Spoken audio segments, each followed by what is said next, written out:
from the SAPS ballistics section. Thank you.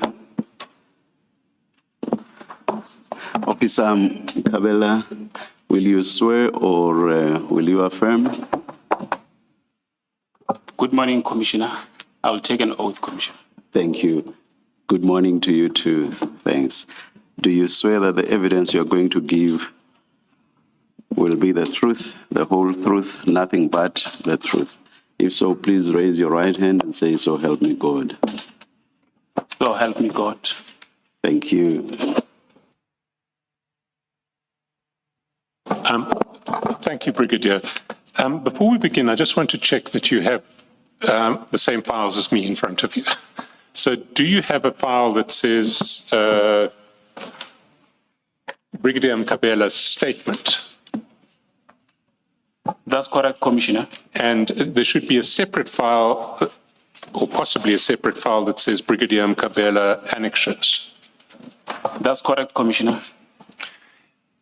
Thank you, Brigadier. Then can I ask you to go to the last page or the second last page, page 28 of the statement file, which contains your statement, just to confirm that the signature at the foot of the page on page 28 is your signature.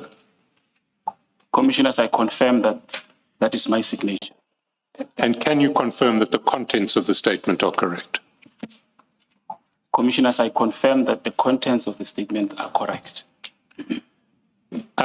Then, Brigadier, can we go back to the beginning of the statement, and can you tell the Commission where you are stationed? I am stationed at Forensic Science Laboratory. And what position do you hold there? I hold the rank of a brigadier, and I am the head of ballistics section, which is under Forensic Science Laboratory. And I'm stationed in Silverton here in Pretoria. Thank you, Brigadier. And in paragraphs 3 and 4 of your statement, you talk about your history in the SAPS. Can you just take the Commission through that history and your experience in the SAPS?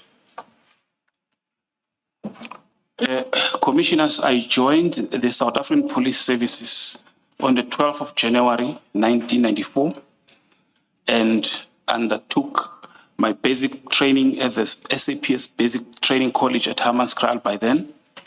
And after my training as a qualified constable, I went further to enroll with the University of South Africa, where I studied full-time at the then SAP Academy, which was situated in Graafrenet. From there, I was stationed to different stations in Mpumalanga. I was stationed at Orisstad SAPS.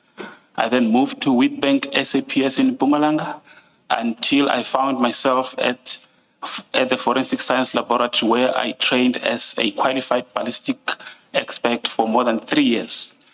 Later on, I was promoted and appointed to be the provincial head of Forensic Science Laboratory in KZN, a lab which is situated in Amanzimtoti.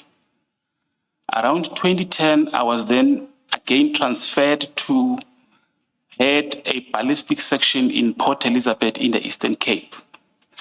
Around 2014, I was brought back in Pretoria to head the IB section here in Silverton. And last year, 2024, January the 1st, I was then promoted to the rank of a brigadier and head of ballistics nationally. And that is the position that I hold to date. Thank you, Brigadier. Can you explain to the Commission the structure of the ballistics services, both within the broader forensic services division and how it is structured on a national and provincial basis? Commissioners, ballistics section falls and is a section under the Forensic Science Laboratory component, which is under the detective and forensic services. We have 4 regional laboratories. The first one is here in Pretoria, which is considered to be the head office. That's where we develop policies, SOPs, procedures, and we ensure that there is standardization in all the regions. Then we have KZN ballistics, which is situated at Amazimtoti. We have ballistics in the Eastern Cape, situated in Port Elizabeth. Then we have ballistics in the Western Cape. And besides that, ballistics has got 3 subsections. That is ballistics analysis, which deals with firearms-related cases. We then have what we call IBIS. It's an acronym which refers to Automated Ballistics Identification System, which falls under ballistics. And we have a further subsection which is called Mechanical and Metallurgical Engineering section. Thanks, Brigadier. We'll get into the ballistics and ABIS subsections in some detail later in your statement. Can you tell the Commission briefly what mechanical engineering and metallurgical subsection does within the ballistics section? Commissioners, the mechanical subsection is a section which is only, we only have one office here in Pretoria and Western Cape. They are responsible for accidents, reconstructions, filament reconstructions, filament examinations, failure analysis, where there's alleged that a vehicle was involved in an accident, and the other driver alleges that there was fault in within the vehicle. They do those kind of examination. They reconstruct the scene. They determine the speed at which the vehicle was traveling during the accident. So they are a engineering subsection of the ballistics commissioners. But if I understand you correctly, they don't deal with firearm and ballistics issues. They deal with other engineering issues. That No, commissioners, they don't.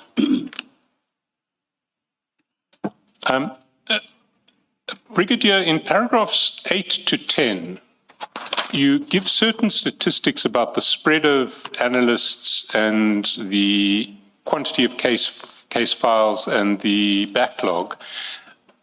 I don't want to address them now because the significance of these figures will become much more apparent once we've addressed the detail of your statement, and once the commissioners and people watching understand the implications of these figures more from how the ABIS system works, how the FSL system works. So we'll come back to them later. And let's for now move to paragraph 11 on page 4, where you discuss the ballistics analysis process. And can you take the Commission through what you say in paragraphs 11 and 12? Commissioners, basically here, I outlined the process of ballistics in a layman's term. Ballistics section conducts forensic analysis of firearms, ammunitions, and related evidence for criminal investigations.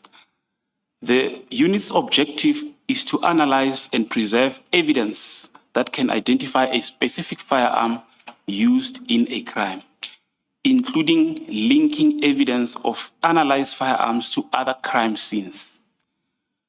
The theory is that when a bullet is discharged from a firearm, they leave unique striations, marks on both the bullet and the cartridge case, which could link a particular firearm to a specific crime scene. These striations marks are created by the passage of the bullet through the barrel of the firearm.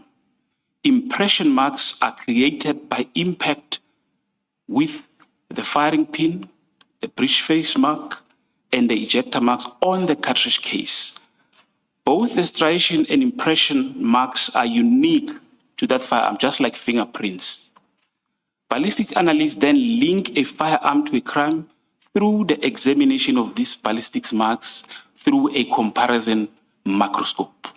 Your first sentence, when dealing with paragraph 12, says that the theory is that when bullets are discharged from firearms, they leave unique striation marks. Is it a theory or is it reality? Commissioner, is a reality. Okay. Thanks. And so to sort of develop the analogy that you just used, each gun, as it were, leaves its fingerprints on the bullets that it fires and the cartridge cases that are fired in the process. And then your section compares the fingerprints that the gun will leave on the fingerprints of the exhibits that you have found on crime scenes. Would that be a correct development of the analogy? That is correct, Commissioners. Can I ask a follow-up question? So if you had 5 firearms and you have this cartridge, would you be able to tell from examining that cartridge that it was fired from a specific firearm out of the 5? Most definitely, Commissioners, I will be able to tell. And that's what the exercise essentially entails. That is correct, Commissioners. Of course, there may also be another situation where it's not fired from any of the 5 firearms. You will be able to, yes. Yes. But if you know if you are told it's fired from one of these 5, you will always be able to identify which one of the 5 it is. Most definitely, Commissioners. In paragraph 13, you talk about the range of different examinations that the ballistics analysts perform. Can you take the Commission through those? Commissioners, we've got different categories of examination that we perform. Without going into the specifics, I'll say, firstly, we do firearm identification. That is, a firearm has a caliber, the manufacturer, the make. We determine those. We determine the functionality of the weapon to see if it's is in working condition or whether it's defective. Because in some instances, you will find a person says charged with attempted murder or murder. You'll have to determine first if that firearm was defective or was working. We also analyze ammunitions to determine if the ammunition is in working conditions, where in circumstances where a person is charged for possession of unlawful ammunition, for example, for the purpose of sentencing, the court will want to know is this a real ammunition and is it working in a sense of the Firearms Control Act compliance. And we also restore obliterated serial numbers on firearms. You find criminals that are using firearms, they don't want the firearms to be identifiable, so they file off the serial numbers. So we also try to retrieve the serial number so that we can establish the ownership of that particular firearm. We also reconstruct crime scenes in an instance where we want to know the trajectory. Where was the shooter when the incident happened? That is, we do that on outside in the crime scene. We go out to attend the crime scene to be able to determine that. And we also analyze tool marks in cases of house robberies where a tool is used to force open to gain entry. When the tool is recovered, it is brought to the lab for us to determine if it's the correct tool or the right tool which was used to open. Or in some cases, in copper theft cases, we also determine the tool that was used to cut the copper, if the suspect is arrested with the tool and the copper as exhibit the Commissioners. Thank you, Brigadier. If I can just take you back to 13.1, where you speak of firearm identification and comparison of fired bullets and cartridge casings to determine if they were fired from the same weapon. Is that the process that we just described in relation to comparing the fingerprint of the gun with the fingerprint left on the cartridges or casings found on the crime scene? That is correct, Commissioners. And then maybe if we can illustrate these processes with reference to one of the reports that we have attached as an annexure to your statement. Can I ask you to go to the annexures bundle, and on page 20 of the annexures bundle, there is an affidavit by Is it Warrant Officer? Yeah, it is Warrant Officer Makgotle. I've got it, Commissioners. Now, this report is referred to in your statement in a different context, but we can use it to illustrate the points that you've just made. So, when you speak of firearm identification at paragraph 13.1 of your main statement, can I ask you to go to page 25 of the annexure bundle and look at paragraphs 10.1 and 10.3. We'll leave 10.2 out for a moment because we're going to come back to it in due course. And in 10.1, Warrant Officer Makgotle concludes that the bullets mentioned in 3.3 were fired from the firearm mentioned in 4.1.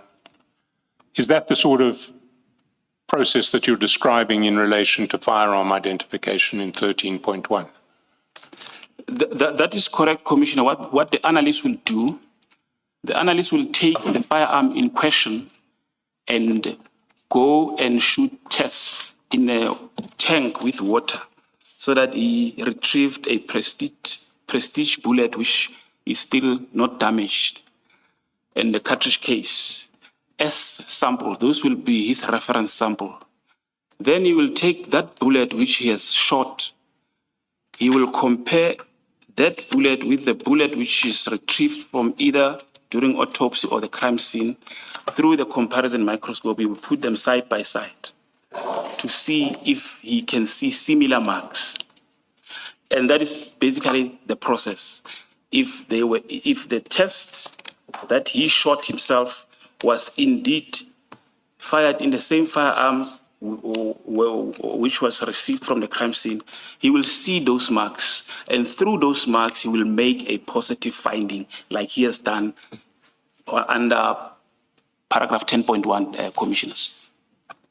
Thank you, Brigadier.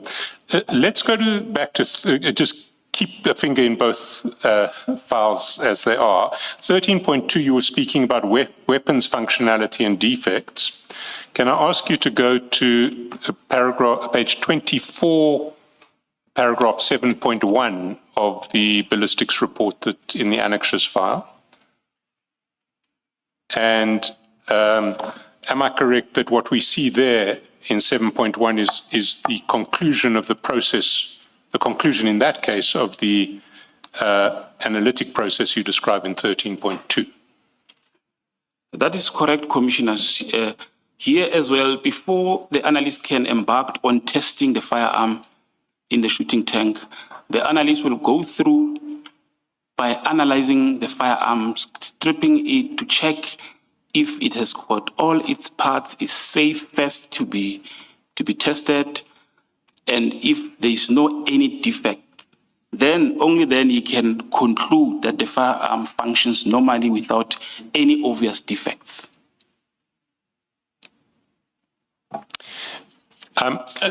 Then going back to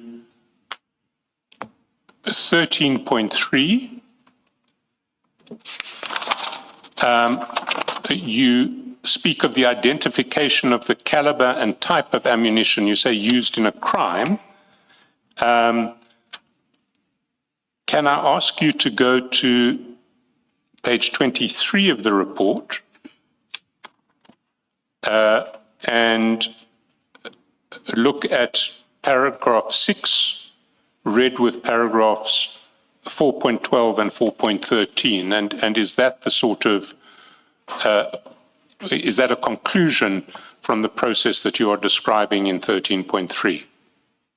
That is correct, Commissioners. What the analyst will do here, say for example, received 5 cartridges that he must determine if they are they are originals.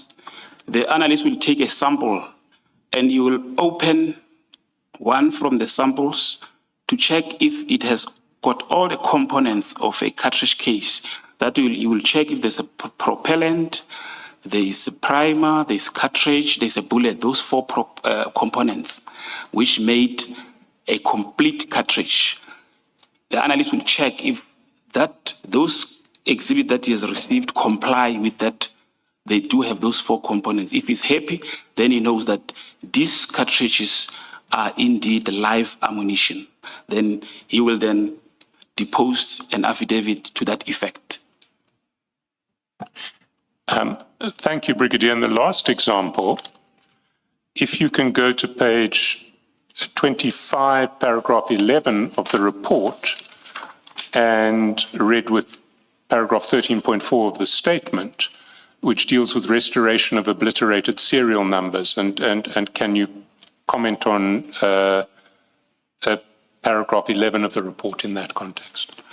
Commissioner, as I've indicated, that in some instances, you find firearms where the serial numbers has been filed off. We have a technique that we used, is called restorations of obliterated alphanumeric figures on metals. The techniques uses chemicals that are applied on the surface where the serial number has been erased.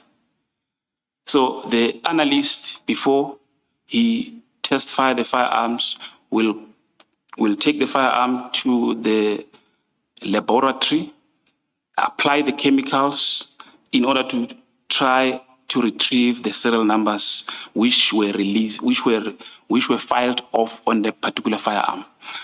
And upon completion, the procedure of the lab says that another independent analyst will come and verify the results and sign on the worksheet of the member, indicating the results that the analyst has found. It's a measure that management has put into place so that we retain the credibility of the technique. Brigadier, in paragraph 11 of this report that we're looking at, the analyst records that he was unable to determine the serial number of the pistol in question. I understand, or I understand, it has been reported to me that at a later stage, the same process was done by a different analyst in the SAPS ballistic section, and that analyst was able to retrieve the serial number of the pistol in question. Are you able to confirm that? Commissioners, it only came under my attention during the testimony in this commission that the analyst in the other laboratory was able to retrieve the number. So I was not privy to that information until I hear it during the testimony, commissioners. The other laboratory, would that be Manzumtoti? That is correct, commissioners. And are you, outside of the processes of the commission, are you now aware that in fact the serial number has been recovered? Based on the testimony, I am now aware that the other analyst was able to retrieve the serial number, commissioners. Mr. Chairperson, if I may, Brigadier, what would have happened that this analyst in Silverton was unable to determine the serial number? You have described a process, the serial number reconstruction process, which suggests on the face of it rather, that you should be able to always to recover that the serial number, or to reconstruct the serial number. Now you have an analyst here who says I was unable. It must suggest something. Either your capability is less, it doesn't always deliver, or he simply didn't follow a process that you say you have protocols, there are ways of doing it. He didn't do that. Before I answer, I just want to make the following remarks, commissioners. There is no guarantee, firstly, that you'll always be able to retrieve the serial number based on various aspects. For example, how deep was the serial number erased? Some criminals use a grinder to to erase the serial numbers. But like I said, we have measures in place that we have implemented to safeguard the credibility of the techniques. Like that another analyst must come and sign and confirming or verifying the findings, whether it's negative or positive, whether you have been able to recover the serial number. In this instance, what would happen? For one to know what happened, you need to investigate. The lab has a procedure of handling complaints from customers. If a client comes and say, I'm not happy with the findings, I've got these results, and I took the case to so and so, or I think I'm going to give a typical example. For example, you have a murder that happened, and there are eyewitnesses on the scene. A person is arrested in possession of a firearm. A cartridge case is collected on the scene. They are both brought at the lab. An analyst examines the firearms and he says it's negative. The investigating officer will say, no, I don't understand because I've got eyewitnesses who saw the suspect shooting the deceased. How can you say it's negative? From where I'm seated, I cannot say you are right or wrong. All what I can say is that I've got a process, I've got a system in process where I must investigate the complaint. Through the investigation, that is when you will establish what actually transpired, because there are logs that the member must complete when they start with the process. They must indicate which process they've used. So for you to investigate, you will need to go through that process. Then you can only, at some point, the problem could be with the system. Maybe the chemicals, for example, are expired, and the members used expired chemicals, or there could be other factors that could have contributed to him not finding the results.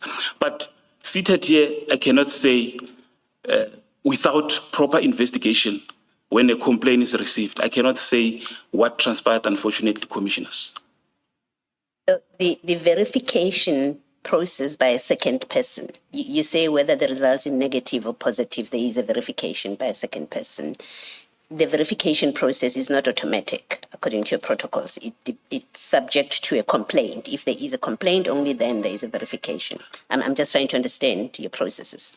Commissioner, the verification is built into the process. So each analyst, upon completion of the etching process, they must have someone to come and verify and sign. Thank you. In your second last response, Brigadier, you said that the analyst must indicate which process they used. That to me suggests that there's more than one process. Is that so? Remember, what we are dealing with is establishing what the serial number is, where it has been obliterated. So is there more than one process? Commissioner, that is correct. Depending on the materials of firearms are not the same. So that's why we have different techniques. Say, for example, a firearm commonly known as Z88, which is issued to police officers. The frame of that firearm is alloy. Alloy is not magnetic. So in that instance, you will have to use chemicals if you want to retrieve the serial number. Where they've got metal, which is magnetic, you'll use a magnetic yoke. That's another technique. So there's, in short, yes, the process, the techniques it's not one technique, commissioners. Thank you. Maybe just one last question. Your answer that in terms of protocol, the built-in mechanism, there has to be a second person that does the verification of a positive or negative result. If that is so, then somewhere in the lab, there should be a record, which if things were done properly, there must be a record that shows that there was verification by a second person of this negative result.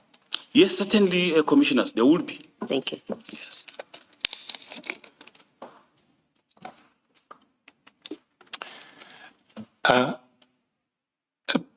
Brigadier, if we move on to paragraph 14, from paragraph 14, you describe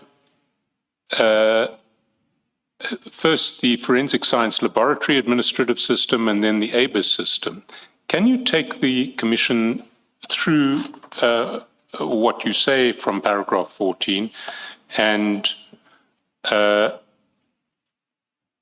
just explain the difference between what happens in the forensic science lab and what happens in the ABIS system?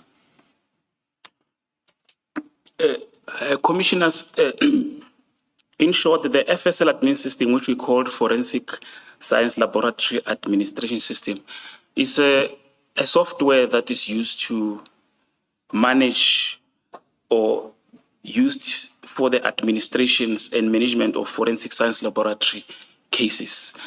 It's a system where lab numbers or laboratory numbers, unique laboratory numbers are generated for a specific case. It's a system where you keep records. It keeps the chain of custody. When you hand in an exhibit to someone, you hand it through the system. When you want to find out what happened to this case file or exhibit, you go in the system, it gives you a trail, what happened to that exhibit, to whom is it in possession. So that is the FSL admin system. And if I can just stop you there and to pick up from Commissioner Baloy's last question, would this FSL admin system be the place where you could go to establish who it was who reviewed and confirmed the conclusion of Warrant Officer Makgotlwe that the serial number could not be retrieved? Would that information be stored on the FSL administration system?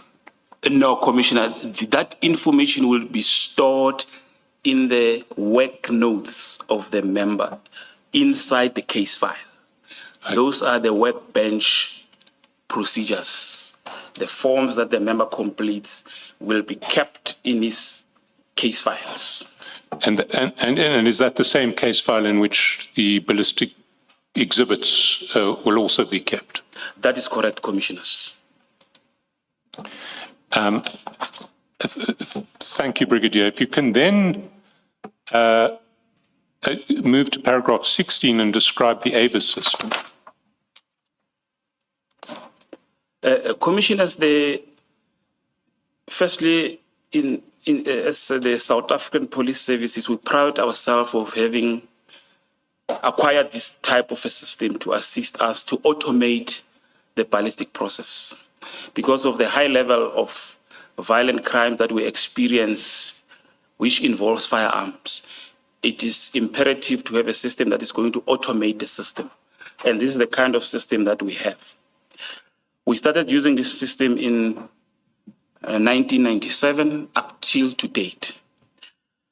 What the system does, it captures and compares digital images of bullets and cartridge cases to link firearms used in different crimes. And perhaps if the Commissioner wants me to go through how it works. Please do. Yes. And the Commissioners or I might stop you partway through just to amplify your explanations. The system scans and takes high-resolution digital images of bullets and cartridge cases, including the unique marks like firing pin impression, firing pin marks, and breech face mark patterns. Can I just stop you there, because you have physically shown the system to us, and maybe if you can just describe physically how that scanner operates. Maybe if I can take you through step by step. The ABIS analyst will receive a case file with exhibits in it. What's the first thing that ABIS analyst does once he or she has the exhibits in front of the machine? Commissioners, once the ABIS analysts have the particular docket or case files with the exhibit that needs to be acquired on the system, they will first capture the details of the case. That is the station name, case number, the lab number, the details of the exhibit, the cartridge case, the caliber, the make. They will capture how it is marked. They will first capture the image, the information on the system. And thereafter, they will instruct the system to open what we call a cartridge case holder. Once the system does that, once the information is captured, the specimens or the cartridge case will be inserted into the cartridge case holder and closed. Once closed, the system automatically scans through high definition, scan through the images of that cartridge case, as I've indicated, and store that image in the system. It capture it in high definition, so it magnifies the mark, which cannot be seen through naked eye. The system magnifies the marks and capture them on the system, commissioners. And Brigadier, before we get to the next stages, maybe we can illustrate what you're describing in relation to the images that are scanned by going to the annexure file at page 5, where you have attached the printouts from the exhibits. Well, it starts at page 1. You've attached printouts from the exhibits in the Bramley file. Let's start at page 1. And can you just describe to the commissioners what are these images that we see on the right-hand side of page 1 of the annexure? Commissioners, this is the back of a cartridge case. In the middle, if you see on the pic, that's where the firing pin hits the primer in order to ignite the propellant for the bullet to be discharged from the firearm. So as that firing pin hit that primer, the primer is soft material. It leaves marks. Around that firing pin in the middle is a breech face. When the breech face is impressed on that soft material, it also leaves marks. So what the system does, it captures those marks. This is a typical example of how those marks were captured by the system. And if you can, if we see the 4 images below the big image at the top, what is in the red circle on the image in the top left-hand corner? Here, Commissioner, is just different angles that are taken. The red one indicates the firing pin, and the out one is the breech face. So it's just images because the system takes different images, different angles according to the light, and this is just the different angles which were captured by the system. And again, if we go, well, correct me, explain to me, are these 4 images of there are obviously 4 images of the same cartridge case, and are they just taken at different zoom lengths and different angles, or is there any other difference that we need to be aware of? That is correct, Commissioner. This is one cartridge case taken from different angles. And different, I may be wrong, but it seems to me that there is a different level of magnification as well in some of these images. Some are zoomed further in than others. That is correct, Commissioners. I must just add, Commissioners, that during the capturing of the information, the system also keep records of the analyst who captured the image during the creation and the date and the time of when the images were created on the system, Commissioners. Maybe if you can take us through page 1 of Annexure MNN1 and just explain what each one of these entries reflects. The first one, Commissioners, is the case details, as I've explained. The particulars of the station name, the lap numbers, and the date when it was created and by whom. And then the second one... Sorry, Brigadier, let's take them one by one. Case number. If I understand, that would be the unique number normally that your laboratory attaches to each ABIS file. That is correct, Commissioner. That will be the lab number. The lab number. We know that in this particular case, it isn't in fact the lab number, it was the FSL number, but we'll come to that later. The next one, site name. The cartridge case exhibit details. No, Before that. we're going one by one down the entries under case details. Then it will give you the site, because I've said we've got 4 regional laboratories. So the system will require you to, for example, if you are in Pretoria, it will state PTA, then the number of the workstations that you acquire. We've got different workstations. So in this instance, the site where the specimens was acquired is in Pretoria, and the workstation that was acquired is BRX2, Brass Tracks 2.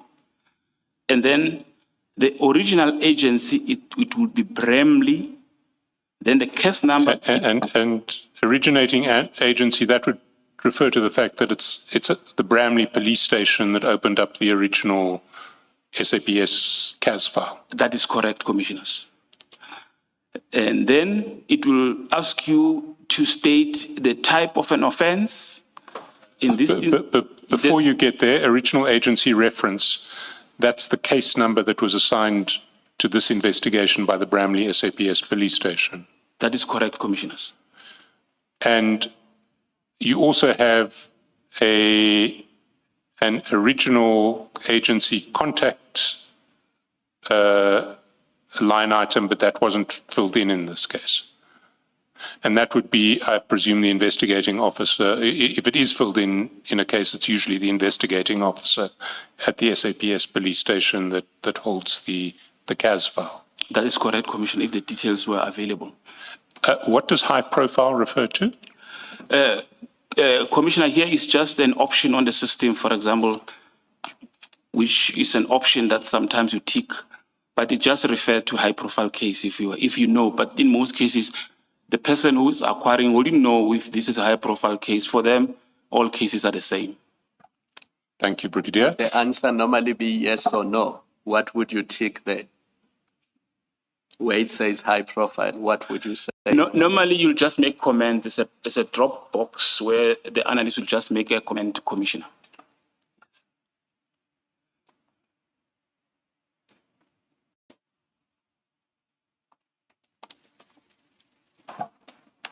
Event type? There's a drop box where you choose murder, homicide, then they just choose whichever is applicable, Commissioners. And then it says supervisor. And what normally goes under well, in this case, there is no entry on supervisor. Is that a problem? No, some of the fields are there, but you may not use all of them, Commissioners, on the system. Occurrence, is that the date of the alleged crime? Commissioner, I must just first explain how the system uses the date, the format. You know, we use the format, we start with the day and the month and the year. But the system is designed in such a way that it starts with the month and the day and the year. In other words, this particular entry was created on the 4th, which is April, and the 30th, that is the day and the year. It's sometimes confusing because this is not the format that we are used to when we write date, Commissioners. It's sort of North American date format. That is how the system is designed, Commissioners. Where does the system come from? Commissioner, the system was designed by Canadians. It comes from Canada, Commissioners. And then creation, what does that refer to? Commissioner, that is when the analyst acquired these specimens or the date. So it means it was acquired on the 9th. I mean, again, That 9 is September. The day is the 6th of September 2024. That is, and the time, 11:01. That is when the analyst acquired these specimens on the IBES system, commissioners. And then created by Modise AS, that would be the analyst who first acquired it on the system. That is correct, commissioners. Then there are modification dates. And how would an exhibit of this nature ever be modified? It's also one of the fields that is on the system. After acquisition, the system synchronizes. Maybe after every 10 specimens that we have acquired, you synchronize. It's just to take your work and push it to the data concentrator where the comparison is going to take place. But those are the fields that are there. Obvious, once she is done with the acquisition, she will press OK, then that will signify the modification. I mean, in this case, there is no modification because the date and time of the It's the same. are the same. That's correct, commissioners. Then under comments, it says 29 hits. Can you explain that?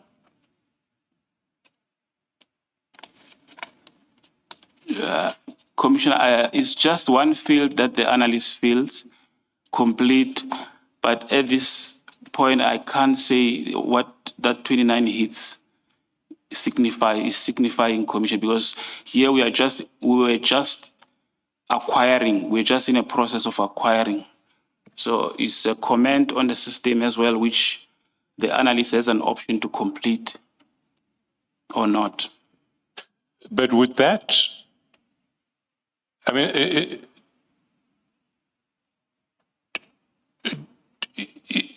is that a comment that has to be included by the analyst, or is that something that the system will automatically, if the system records hits at a later stage, we know the system does, and then as we take you through your evidence, you'll explain how hits are confirmed. Who would have put in 29 hits? Would the system generate that itself, or would would someone have had to have entered it? And if someone has entered it, would you be able to trace when someone had entered it? Commissioner, this comment is a comment which would have been completed by the system automatic because when these printouts were made, there were processes that took place on the background of the system. So this would be a comment that comes from the system. So if we go to the bottom of the page, we have a date. And if it's in the North American bottom left-hand corner, if we have the North American dating system, that's 20 October this year. It's last week. Bottom left-hand corner. Do you see that date? I see it, commissioners. So are you then saying that as of that date, 20 October, the ABIS system would have recorded 29 hits for this on this specific cartridge? That is correct, commissioners. Can we go further down and look at the line items on cartridge case exhibit details?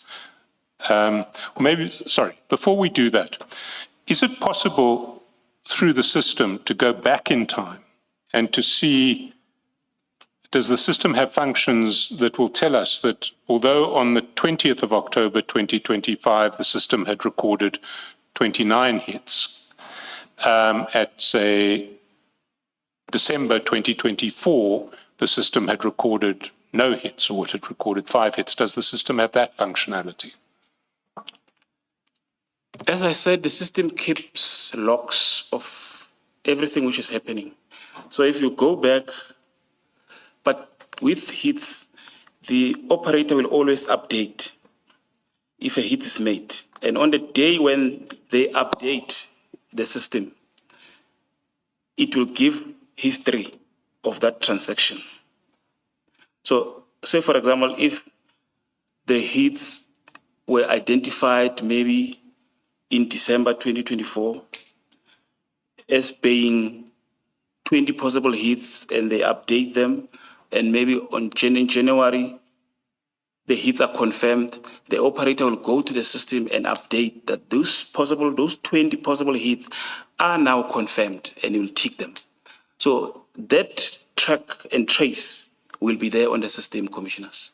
And could we get a timeline? I mean, would you be able to generate a timeline from the system of when confirmed hits on these cartridges, and indeed on all cartridges from all 4 of the guns seized in Bramley, when confirmed hits were first recorded and subsequently updated and then updated again? Is that facility on the system? That is correct, Commissioner. The system keeps a head stamp for any activity that takes place on the system. So would you be able to give to the Commission then a timeline on the progress of hits on these four test cartridges related to these four weapons? I will be able to do that if provided with time to do that, Commissioners. I will be able to do that. Thank you very much, Brigadier. That would be very helpful. And just below the date, 20 October 2025, there's Mthembu TJ. Do you see that? That's correct. Yes, I see that, Commissioners. Yes. What role or function would Mthembu TJ have played, if any? He is one of our technicians who normally does the viewings on the match point. After the product, after the acquisition, there must be someone who does viewings. And he is one who does that final product of viewing to confirm if there are any possible hits, Commissioners. And in this case, would he have been the person who printed out these images for inclusion in your statement? That is correct, Commissioners. Brigadier, if we can then go down to the line items under cartridge case exhibit details. So, Mr. Chaskalson, maybe before you go to that, let me just ask one last question. Brigadier, the way it says event type, and you have illegal possession / sale, where does that kind of description of the event come from? Commissioners, the system gives you a drop box with listed offenses, but it's not an exhaustive list. So the analyst will check the front page of the case file, what is the charge, and they will go and choose. If it's murder, they will go, the system will normally they use homicide, they will say homicide, will choose attempted murder. But you have a situation in some instances that, because the list is not exhaustive, some of the charges that are on the docket, you may find that you don't find on the list. And in some instances, in order for the process to proceed, maybe the analyst will just choose the one which is more relevant to that particular case. If I can possibly clarify in this case, this is the Bramley case file, which relates to the arrest of the parties and the seizure of the weapons in their possession. Murder is not a charge in the Bramley case file. Murder is a charge in the Vereeniging case file. So I suspect that the Bramley case file, the primary charge is illegal possession of weapons, which may explain why the event type is flagged illegal possession. I concur, Commissioners. Can we then go down to the line items on cartridge case exhibit details? Exhibit number, can you just describe what that is? Each exhibit is marked with a unique number. followed by the number which the exhibit is assigned to. We start with the lap number. So this particular cartridge case was marked with the Bramley lap number 193045/2024, capital letter AA10. As it was collected from the crime scene by the crime scene, the person was processing the crime scene. It could be a member from LCRC, a local criminal record center.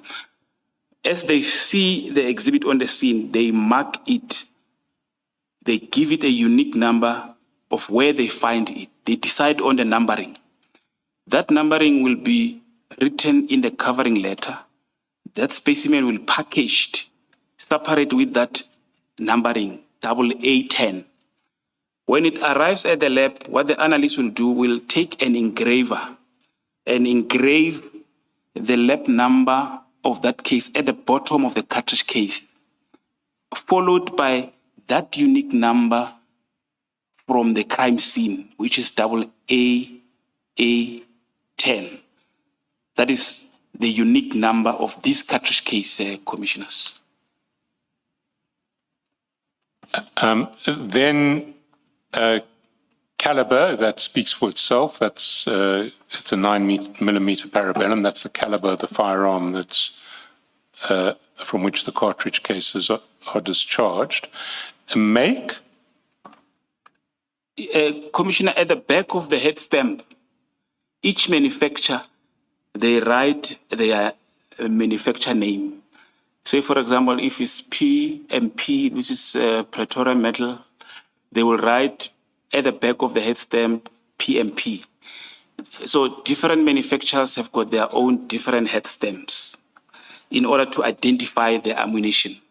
So such information is also recorded on the IB system, commissioners. Is that what we see on page 2 of the same annexure? That is correct, commissioners.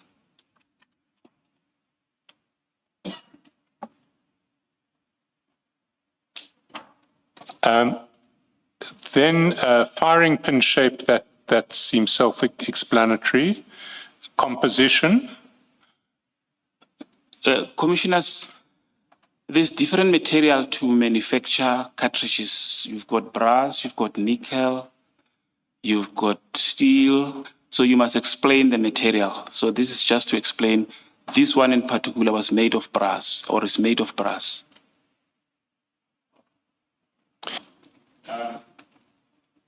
Then double cast composition, which has been left blank. What would sometimes be put there? It's also related to the material, but in most instances, some of those fields that are additional, it doesn't harm if you don't complete them, if you don't have the information, commissioners. Then category. You have crime evidence. Maybe if you can illustrate what goes in there by comparing page 1 with page 2.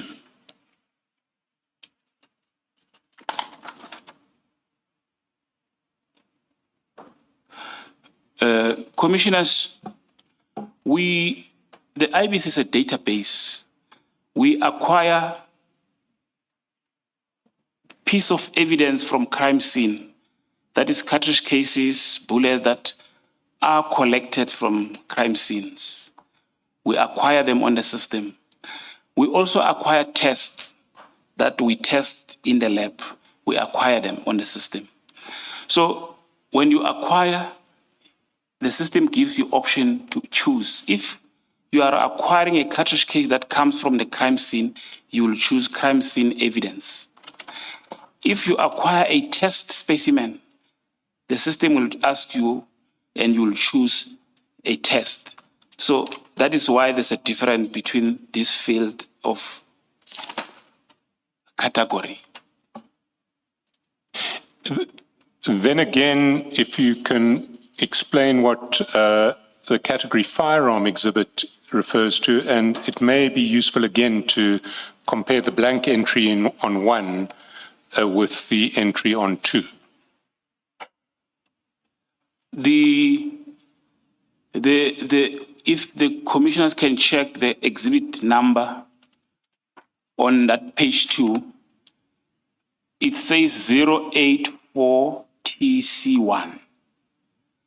So, in short, the marking that is the marking of the test that the analyst would have used to shoot test with this particular firearm.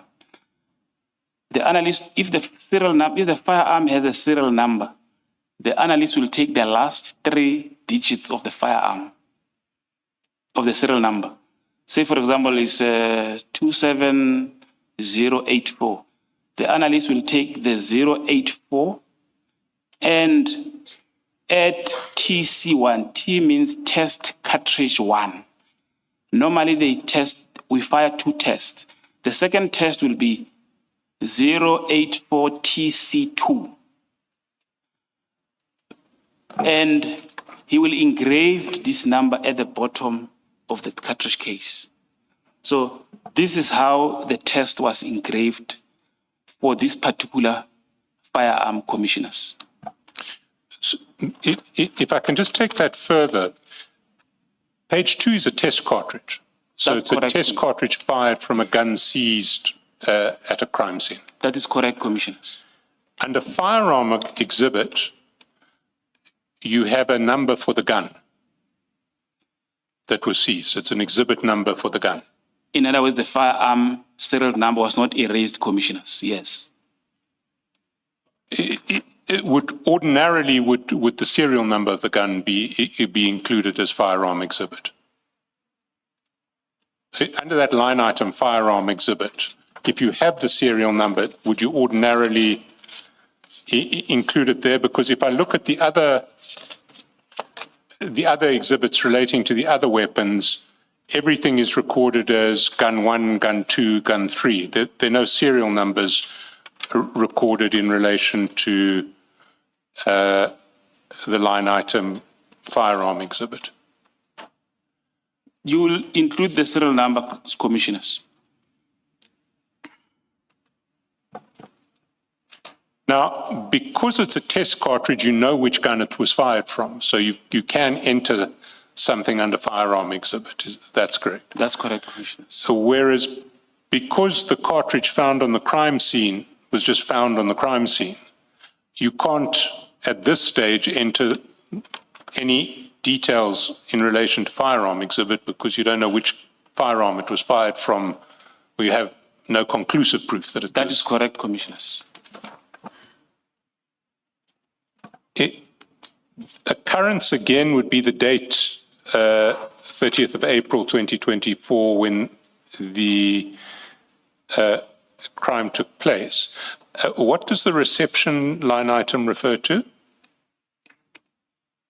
Again, commissioners, some of the fields that are there, which are not compulsory, commissioners. We've then got creation dates. It says created by Modise AS. And there is a modification a few minutes later. And it says last acquisition also a few minutes later. What do those modification and last acquisition dates refer to?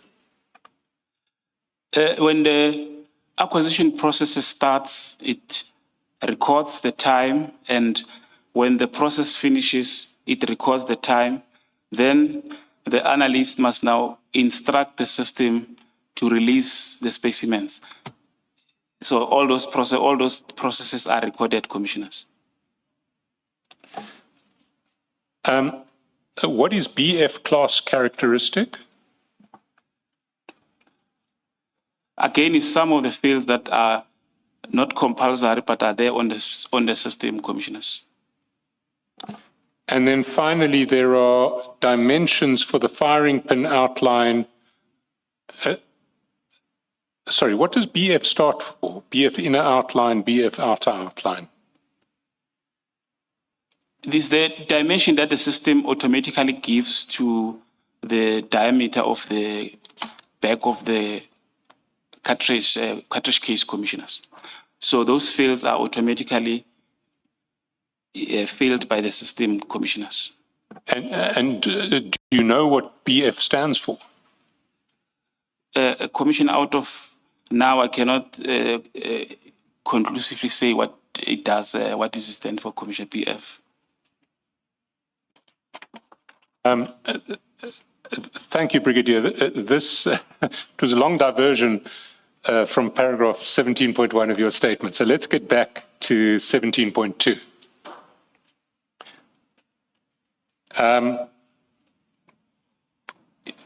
We've dealt with image capture and acquisition.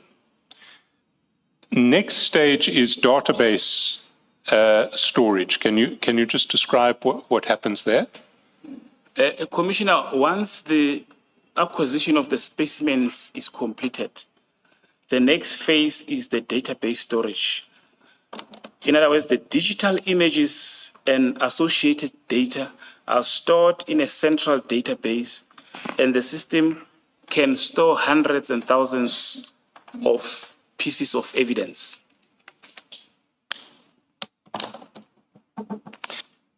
Then the third stage, automated comparison. That's where now, once everything has been stored, the system starts to compare now, to look for similarities. The system uses advanced mathematical algorithms to check if there are any similarities. In other words, it runs the specimen which was acquired recently with specimens which were previously acquired on the system. It runs it back and forth to check if there's any similarities. You can refer this as a internet or Google engine search, where when you go on the system, you want to find out a particular make and model of a vehicle, you enter the particulars. This is the process where the system does that now. So it compares now, and similar as the internet engine search, Commissioners. And how long after acquisition would the system take to complete its process of automated comparison? Commissioner, if the network is stable, this process can take 5 to 24 hours. But it's a process that the system does. That's correct, Commissioners. It doesn't, and it's a process that is not at this stage 100% accurate. It's putting forward to you, or the system is identifying a range of, shall we say, potential hits. That is correct, Commissioners. So at some stage, an analyst is now going to have to come back and sit in front of a monitor and call up this case file and go through the potential hits to see which of these potential hits graduate to the status of likely hits or hits that should be confirmed manually by microscopic analysis. That is correct, Commissioner. That is a process which we called viewings. In other words, that's a process where the operator will come and sit in front of the system and view all the candidates that the system has identified as possible hits. And if he's satisfied that there are similarities indeed, then he will make a printout of those images and then request the physical specimens in a form of case file, which are filed the case files, for them to be compared manually through a comparison microscope. So there are two further stages. You've got the expert who then sits in front of the screen looking at the potential hits and identifying which ones look good to him or her. That would be 17.4. That is correct, Commissioners. And then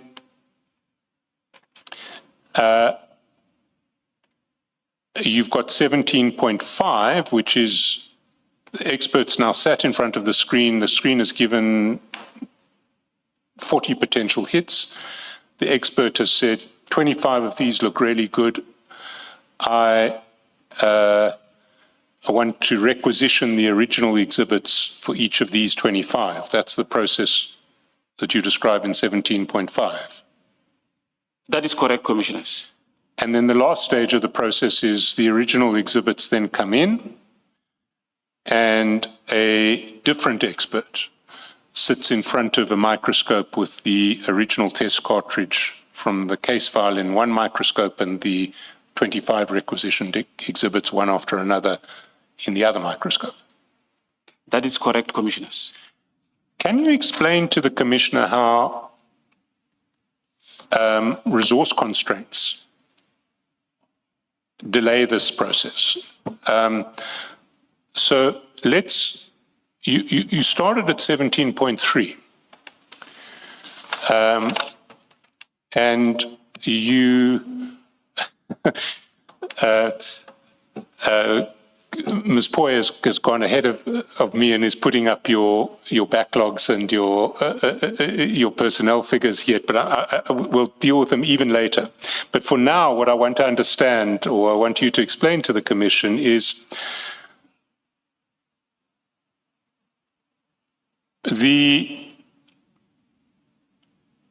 there are several stages in this process.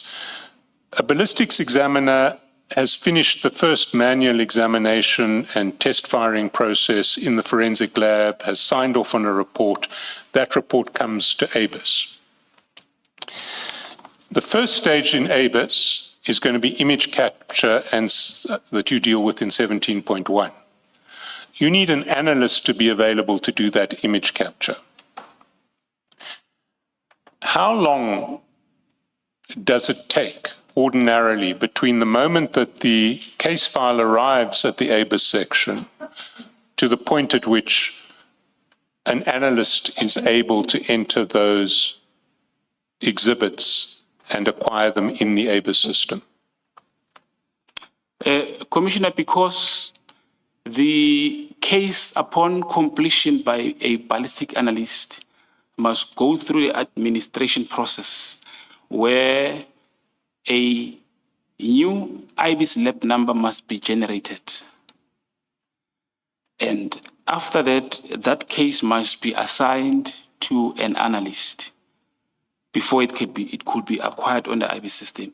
So during that process, due to the number of cases that we received and the limited resources, it may take around 3 months before you are able to acquire that specific case under normal circumstances, because the cases must queue. And as they queue, they go through the process that I've mentioned. The lab numbers are generated. At some point, they are assigned to the operators acquires them. They must go back to be reviewed in order to be finalized on the system. So it goes through that process. So in any event, it's a process that is dependent on the resources that you have at your disposal, Commissioners. Now, how many acquisition terminals do you have at your office?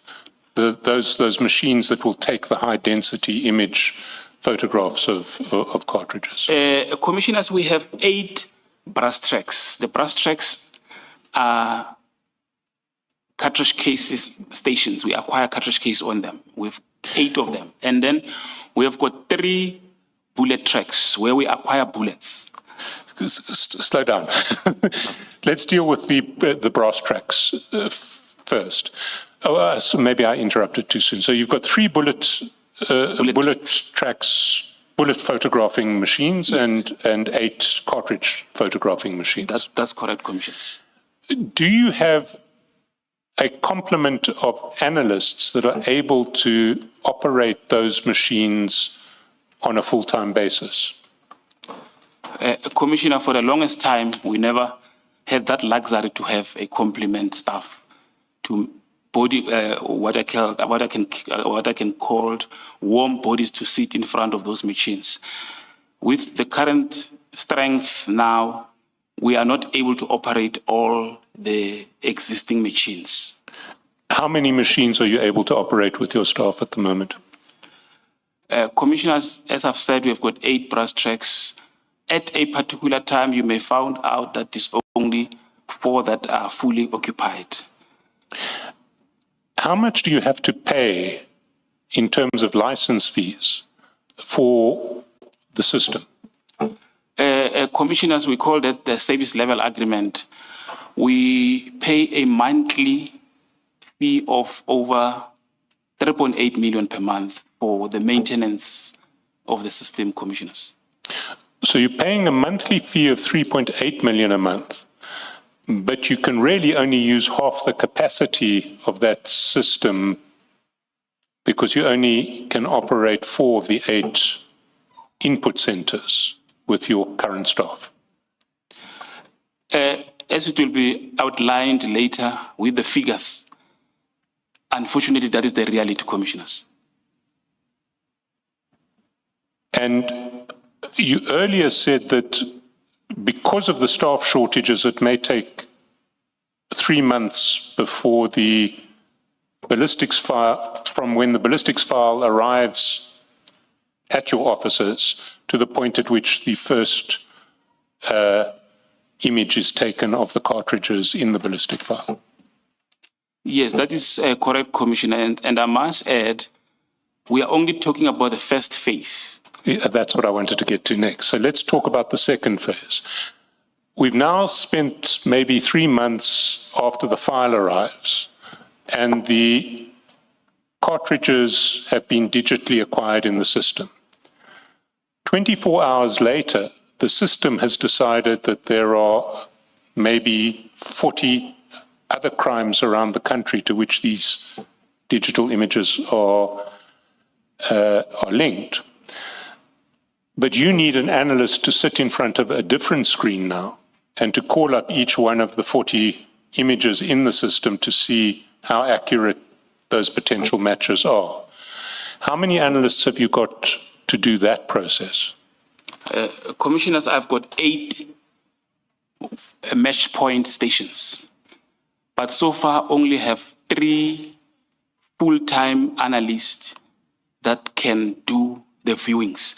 And sometimes I give them other tasks, for example, to assist with statistics, but they are full-time, they are 3. So in other words, 5 of the mesh point are not occupied. And Sorry, can you just, I just want to be clear that I understood what your answer was. You've got 8 workstations where these matches can be verified on screen, but you only have 3 analysts who can do that process, who are trained and at your disposal to do that process, apart from the fact that you may need them to do other things as well. That is correct, Commissioner. And if I may add, because of the complications on the viewings, it requires that the person must spend 8 hours watching the screen, so they become exhausted. It becomes exhausting.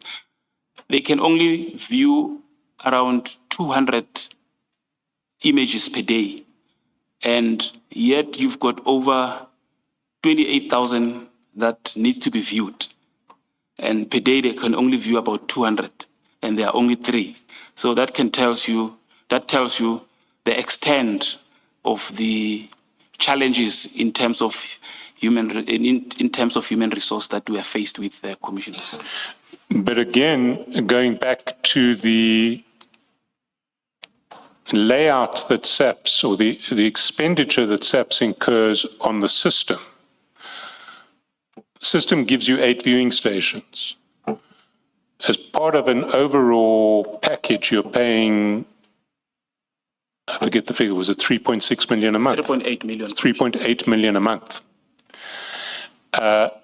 But you can only utilize 3 of the workstations because of your staffing restraints. What does that mean in terms of further delays? It's taken us 3 months from the point at which the ballistics file arrives at your section to the point at which the ballistics are acquired. What's the delay between acquisition of the ballistics and expert review of the comparisons that the system has thrown up one day after that the first 3 months? Commissioners, in terms of age analysis of unviewed images, you may find out we have got images that are on the system not being viewed for more than a year. I'm speaking under correction, but it's quite a lengthy period. Ideally, you want to have this process on as it happens, but it's not possible because of this lack of human resource to carry out the functions, commissioners. And can I just clarify in relation to the lack of human resources? Clearly, there's an obvious shortage of at least 5 additional analysts because you've got 8 workstations and only 3 people to view.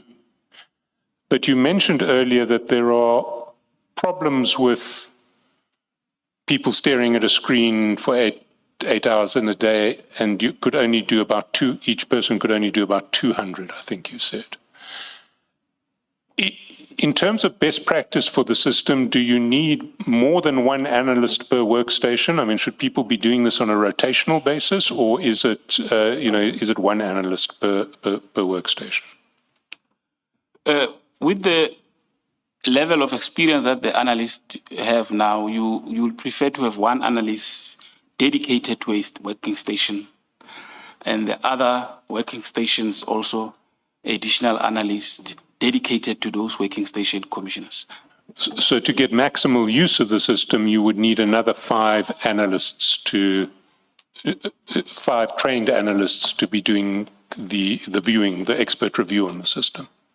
Commissioner, if we want to achieve the real-time viewings, we'll need additional members, yes, commissioners. So that was the next stage. And Just before that, and Brigadier, if you say you would have to have more, does that mean that the more would then work on the same workstations? Where exactly would the more be fitted in?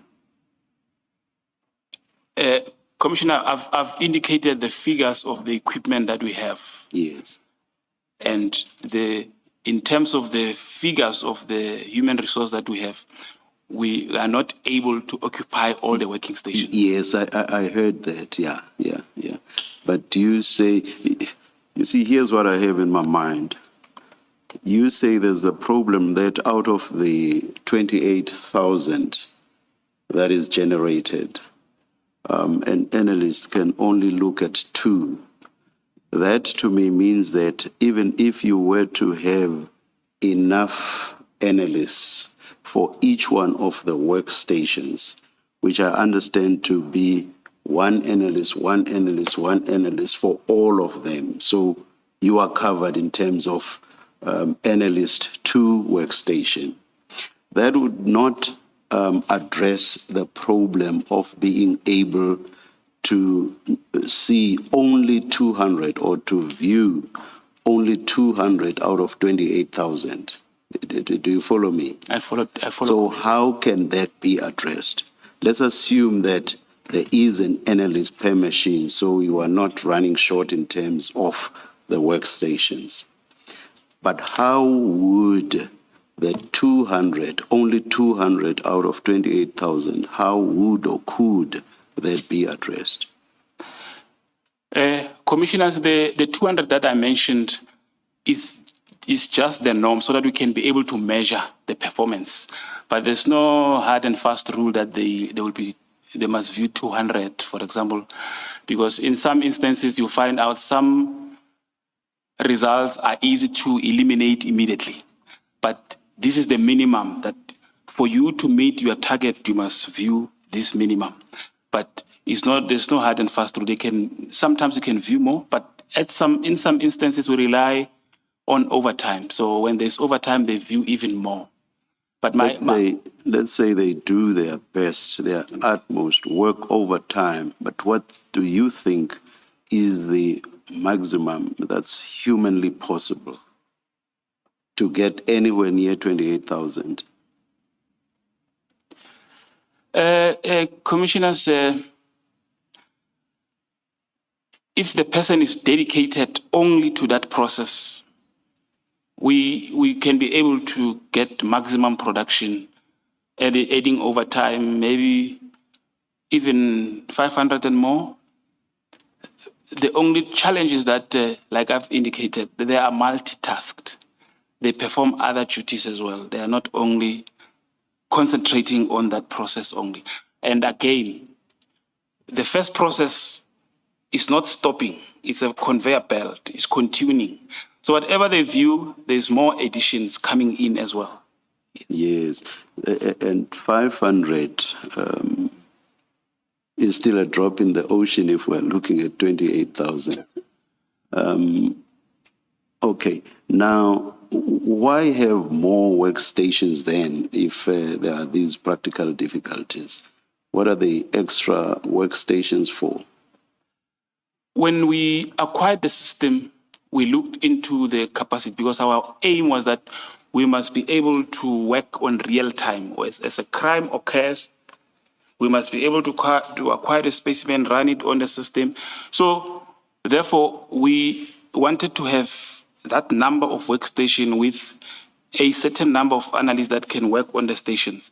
But naturally, with time, other members resign or they go for greener pastures, they leave, we don't replace them. So eventually, we end up in this environment where we are, where we have so limited members that can work on the system. In some, for example, in Port Elizabeth, I think they are only left with 3 members that are working on at IBIS, and they are doing everything. Just the only 3 of them. Do I understand your response to mean that at some point you did have enough numbers per workstation, but that the numbers dwindled with time? That is correct, Commissioners. And you are stuck with having to pay 3.8 million per month for the extra workstations? That is correct, Commissioners. Is that because of the contract? You cannot get out of that. It just has to be that way. It's contract. It's contract, So Commissioner. you're stuck with it. All right, let me see. Thank you. Thank you.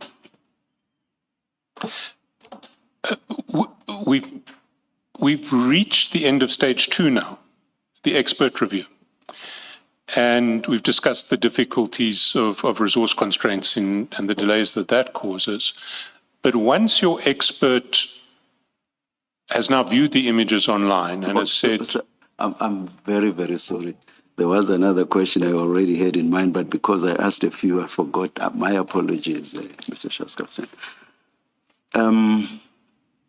Seeing that at what I would call the end points, there's the point at which there's human involvement, and once the comparisons have been made, the analyst then calls for the original exhibits themselves. So there's human intervention there. And then finally also there's human intervention once the exhibits have arrived. The analyst again is involved at that stage. And I think in terms of paragraph 17.6 of your statement, that is the last stage, as it were. Again, as I say, human involvement. So at 2 stages of the process. Is the process at the 2 stages where there's human involvement not susceptible to manipulation? I know you can always go back to what the machine itself generated and establish what the true position is, but still, isn't there susceptibility to manipulation at the stages where human beings now do something and make their own reports based on what they saw in terms of what was generated by the workstation. Oh, yeah. Thanks, Commissioner. I'll start with the second stage, the phase 2, where the intervention of human beings is required to view. You need integrity, because I can run through the system and say I've viewed them and mark them viewed. So you need integrity there. If the person does and mark them viewed, from the management point of view, because we check those things, we'll start to check. I mean, we are no longer generating possible hits. What could be the problem? Then we'll go there. Fortunately, the system has got checks and balances. For example, if I've marked something as viewed today, because it's a continuous comparison, it will come back again, even if I marked it. So it's not all lost. But human beings, that's why you need someone with integrity. That's why we don't give them too much work, because I can go there and mark the whole 28,000 viewed, and without any possible hits. No one will know. With the second one, the last phase, that one goes back, is similar to ballistics now, because now you have the specimens, physical specimen that you must now take to the comparison microscope and compare them. There, after you have completed your results, someone must come and verify your findings. So there's checks and balances in that regard.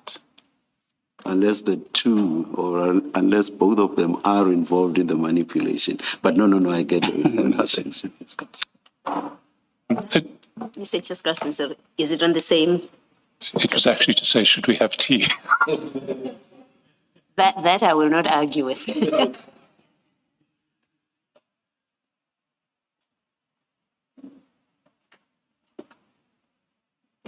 Let's adjourn and resume at 11:15.